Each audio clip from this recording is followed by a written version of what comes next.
The story begins with our two main protagonists called Asta and Yuno, who were abandoned as infants in the distant village of Hage. In a world where everyone can use magic, Yuno grows up with tremendous magical ability while Asta grows up with none, a trait he is often mocked for. One afternoon, Asta begs sister Lily to marry him, but she flatly rejects him as usual. Yuno also points out that as a nun, Lily cannot marry him. The church children are huge fans of Yuno and his magical ability but mock Asta's lack of them in return. Yuno similarly dismisses Asta when he acts out of hand, and Lily remarks that the two were once inseparable, but an incident caused Yuno to become rather cold and distant. After being humiliated at having no magic, Asta trains his heart out in a nearby forest, confident in his physical abilities, and he swears to be the next Wizard King. The following day, Yuno alongside some other kids go to their town's grimoire tower, where once a year individuals their age receive their own grimoires, which gives Asta hope that he too could one day use magic. Everyone receives their grimoires one by one, but everyone's attention turns to Yuno when he receives the fabled four-leaf clover grimoire, known to be used by the first Wizard King, famous for its luck-giving properties. However, Asta is devastated when a grimoire is not assigned to him and is once again mocked by everyone around him. Undeterred, he continues to train hard, swearing that he will catch up to Yuno in no time. Meanwhile, Yuno comes face to face with two nobles who were also present at the ceremony. Jealous that they were upstage, they attack him, but their blasts are effortlessly repelled by his wind magic. Suddenly, a man who introduces himself as Rivchai the Chain Magician attacks all of them, restricting them with his namesake chains. He steals Yuno's grimoire, as four-leaf clover grimoires fetch obscenely high prices in the black market. Asta appears to Yuno's rescue, but despite his physical training he is unable to keep up with Rivchai's chains. So in turn he is captured, and Rivchai openly mocks and insults Asta once more, and when he reveals that he senses absolutely no magic in him, Asta is majorly disheartened. Right before Asta gives up completely, Yuno speaks up, declaring Asta to be his greatest rival. A revitalized Asta gets up, and to everyone's surprise, a black grimoire bearing the mark of a five-leaf clover appears out of thin air, where a three-leaf clover represents faith, hope, and love, and a four-leaf clover represents home. Within the five-leaf clover resides a demon. From depths of the black grimoire, a black blade comes forth. 10 years ago, Asta and Yuno were inseparable. Though Asta is the same as he always was, Yuno was quite a crybaby. The one thing they have in common is that they both admire the Wizard King, whom they hear about from the stories that Sister Lily would tell them.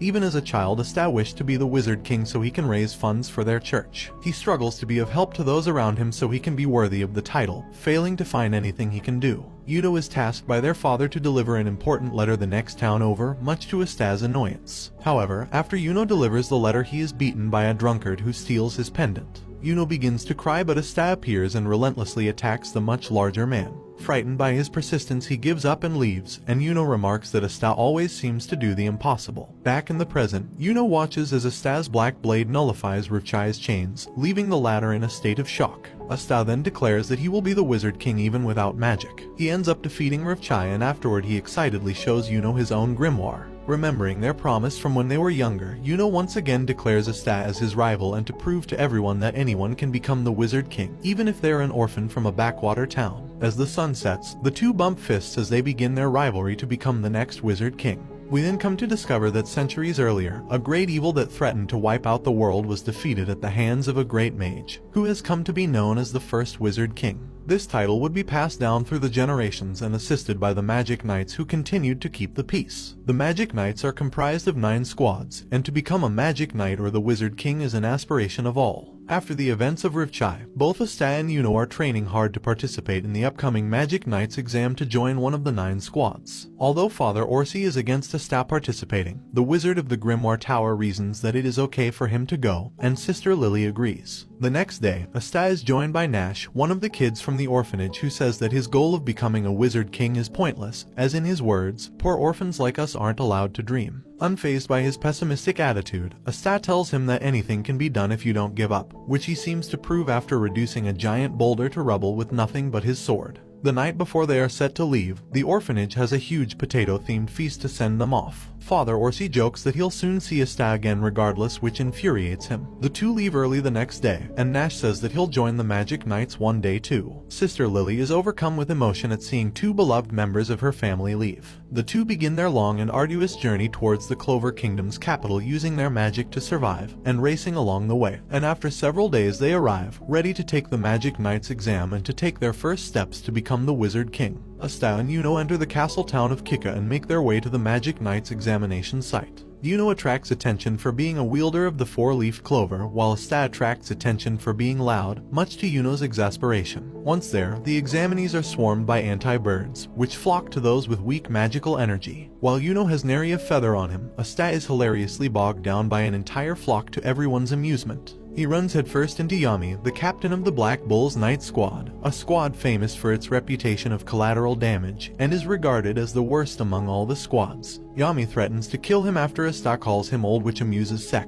another examinee who introduces himself to Asta. Soon, fireworks signal the start of the ceremony proper and the various captains of the Magic Knight squads enter the arena, and Sek explains them one by one to Asta. Captain of the Golden Dawn, called William, has been touted as the strongest among all the captains, and is the man closest to becoming the Wizard King. Yami also arrives fashionably late. William begins the exam by giving all the examinees a wooden broomstick, but because Asta has no magical ability, he is unable to get it to fly. Similarly, several of the exams require magic control, which Asta fails one by one. However, the final exam is announced to be a combat round and Sek volunteers to fight him, thinking Asta is easy pickings. Asta wishes him a good match, but Sek shows his true colors by calling Asta a dirty peasant, enraging him. Sek encases himself in a magical barrier meant to protect against outside attacks while simultaneously firing off barrages of magic bolts, which he brags is a great offensive and defensive spell. The fight begins and Asta defeats Sek in a single rush, cutting through his barrier with his black blade, startling everyone who had expected Asta to lose. As Asta stands over the unconscious Sek, he declares that he isn't here to play around but to become the next Wizard King. The interests of the various captains are piqued, especially Yami, who senses that Asta has no magical ability at all and his feat was purely due to his physical prowess. The fights progress smoothly until Yuno is challenged by Salim, a noble who sees him as an inferior peasant. However, despite Salim using his so-called greatest attack, Yuno easily defeats him with his wind magic. Afterwards, the examinees are called forward one by one and the captains will raise their hands to indicate their interest in having them join their squad.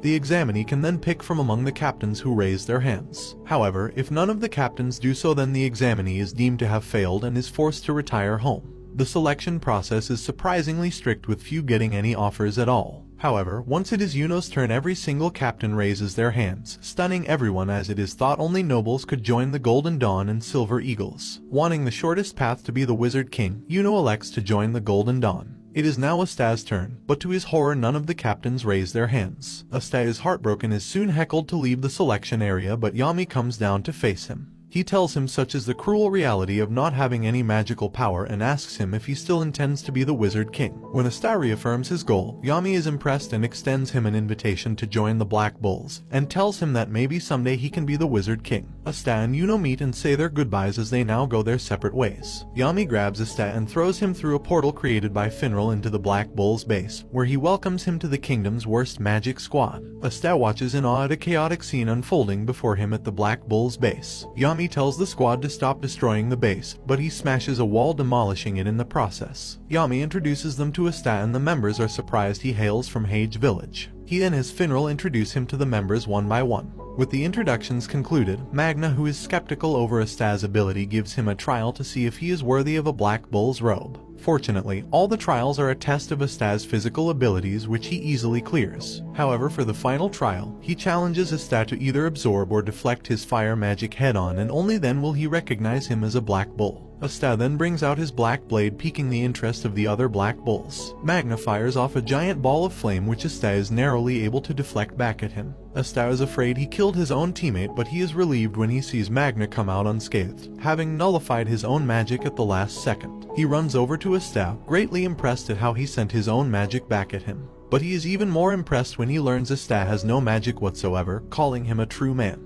The other Black Bulls join in congratulating him, and as promised they give Asta his Black Bull's cloak, which he proudly accepts. His membership now official, he's warmly welcomed into the Black Bulls. While the group celebrates, a girl that's also a new recruit to the Black Bulls looks on, thinking of Asta as nothing more than an insect. Asta is shown to his room, and although it is shabby and run down, he is happy to have a room to his own for the first time in his life. Magna then reminds him to write a letter back to his family in Hage. Likewise, Yuno is shown to his far more lavish room in the Golden Dawn, where his instructor Klaus disrespects him because Yuno is not a noble. Back in Hage, Orsi, Lily, and the rest of the orphanage receive news of Asta and Yuno's acceptance into the Magic Knights, and they are thrilled. Orsi goes to spread the news throughout the village while Lily silently wishes the two good luck. The next day, while Magna gives Asta a grand tour of the Black Bull's base, they run into Noel, Asta's fellow recruit, and a member of the royal family. Sensing no magic in Asta, she dismisses him, calling him an insect. To show them the difference in their power, she fires off an orb of water towards him, but it inexplicably curves and hits Magna instead. An irate Noel abandons her Black Bull's cloak, calling it the worst squad in the kingdom, before leaving. Asta later encounters Noel in the forest practicing her water magic. He then sees the issue with Noel. Although blessed with great latent magical power, her spells somehow do not hit their mark. This is a trait for which she is scorned by her family, including her brother, the captain of the Silver Eagles. When Noel sees Asta, she is embarrassed and tries to blow him away with magic, but it goes out of control and she ends up trapped in a vortex of water. Since Asta is the only one able to safely extract her, Yami throws Asta towards it, nullifying it with his black blade. Fearing she will be mocked once more, Noel is instead surprised when Asta praises her magical abilities, saying that if she practiced she'd be invincible. The rest of the Black Bulls reassure her that her failure to control her magic is no big deal. All of them have flaws, and one or two flaws does not make you any less of a person. Noel accepts Asta's hand in camaraderie, learning that this squad will accept her for who she truly is. Asta wakes up early to perform daily chores around the base, but realizes this is no different from when he was at the orphanage. Over breakfast, he asks the other members what it means to be a magic knight, and they each give their own personal selfish answers, which worries Noel as she wonders if she truly is a fit in the Black Bulls. Yami arrives at the cafeteria and calls Magna to go with him on a very important mission.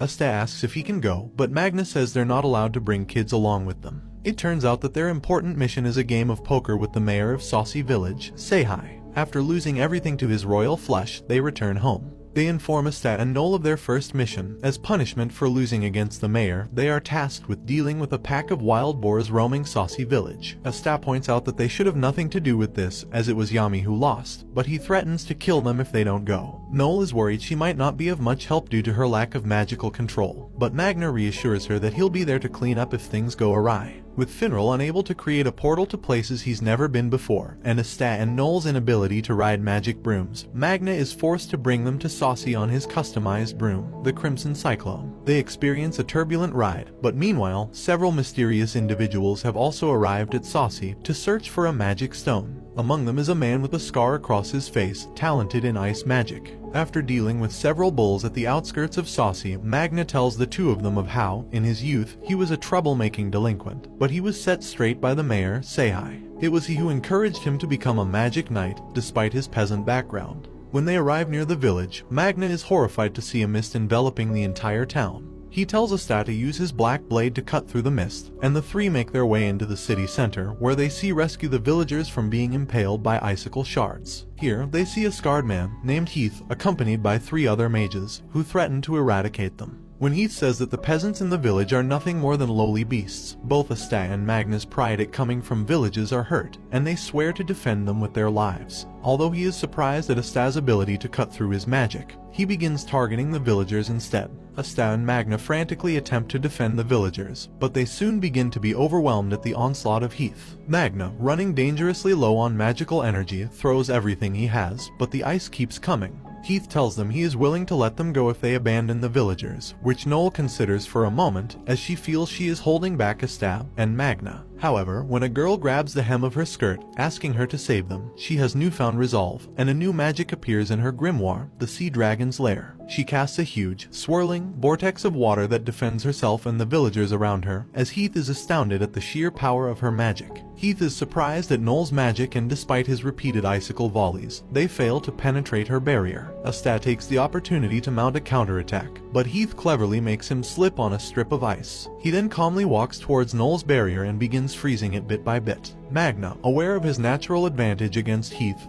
grits his teeth as he knows Heath's magical capacity far eclipses his. However, Asta returns and tries once again to take down Heath, but to no fruition. Magna, inspired by Asta's relentless attacks, emerges from the barrier once more. He fires off his final attack, the Prison Death Scattershot, a massive volley of flame bolts, but Heath successfully repels it. Just when all hope seems lost, Asta appears behind Heath and uses his black blade to reflect the scattered flames back towards Heath and his cronies. Heath finds that the flames don't go out on their own, and he desperately tries to extinguish it with his ice, but Asta delivers the finishing blow, knocking out Heath. Magna restrains the remaining members, but one of them manages to escape. Asta collapses from his injuries, but Noel looks on, remarking that even though he's loud and annoying, he is a little cool. They later try to interrogate Heath, but realizing he has been captured, he kills himself and his cronies. This shocks the three bulls, especially Asta, who is disgusted at their blatant disregard for life. They then bury Seihai, while a tearful orphan declares he will be a magic knight one day too, despite being a commoner. Magna and Asta encourage him to follow his dreams, and an anti-bird suddenly swoops down and pecks at Asta. They notice that in its beak, it is holding a magic stone, presumably the target of Heath. The orphan boy says that it was Seihai's old charm and offers it to them as a reward.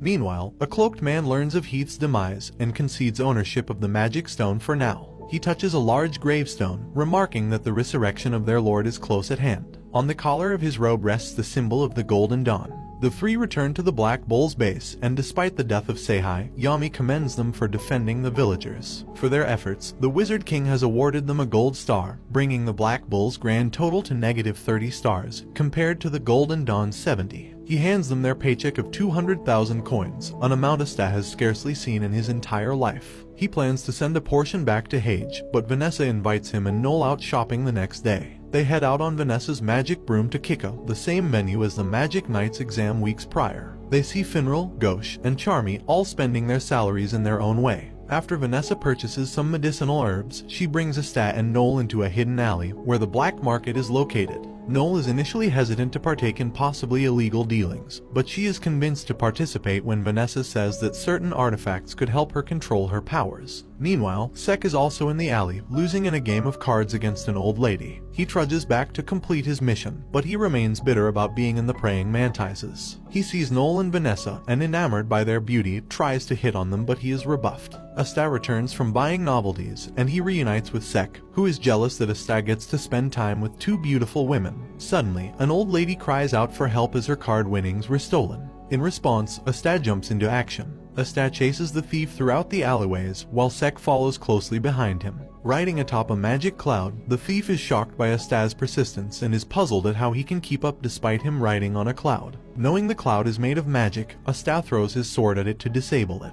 The thief crashes to the ground where Sek lies waiting to capture him. However, he is stabbed with a poisoned dagger and fears he will soon die, but Asta encourages him to live on. Vanessa arrives and treats the poison, and Sek leaves with the thief, bidding Asta, Noel, and Vanessa farewell. The Black Bulls return the stolen money to the old lady, and they warn her to be more careful in the future. As they leave, it is revealed the old lady is not an old lady at all, as the disguise is shed, revealing it was the Magic King Julius himself all along. He is impressed by Asta's anti-magic blade, and when he looks to the sky, he sees another interesting prodigy, Yuno. Yuno, alongside his co-recruit Mimosa and his instructor Klaus, are tasked with escorting Salim towards the Heart Kingdom. Salim, Yuno's opponent during the Magic Knight's exam, inquires to his beginnings, and Yuno speaks of his hometown of Hage. Suddenly, a black cloud covers the sky, and when Yuno goes closer to investigate it, he is attacked by magic bandits. Although caught off guard, Yuno eventually defeats the band, but Klaus is skeptical as the bandits somehow targeted only Yuno and not Salim. Salim, intrigued by Hage, elects to visit the village, despite Klaus' protests. When they arrive, Sister Lily, Father Orsim, and the rest of the orphans happily go out and greet Yuno, as well as their esteemed guests. They invite them to stay the night, and although Klaus objects, Salim insists on staying. Klaus is annoyed that he, a noble, must be subjected to being in such a run-down village. They enter the church as Lily prepares a potato-themed dinner. As everyone dines on Hage's best potato dishes, Yuno learns from Lily that both he and Asta have been sending back money. To his annoyance, Asta has been sending back more than him, so he promises Lily to send his entire paycheck next month.